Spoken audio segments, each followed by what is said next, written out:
Hi అండి. అందరికీ నమస్కారం. Welcome to need to nature. నేను మీ రామకుమారిని. ఇవాళ మష్రూమ్స్ ములక్కాడ కర్రీ చేసి చూపిస్తాను. ముందు అన్నీ చూపించాను కదండీ! అలాగే పాన్ పెట్టుకునండి. అందులో ఆయిల్ వేసుకునండి.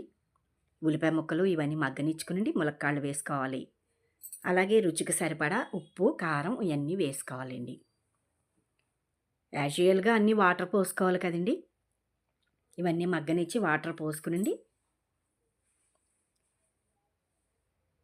దీంట్లో కొంచెం వెల్లుల్లిపాయి, జీలకర్ర వేసుకుంటే టేస్టే వేరండి.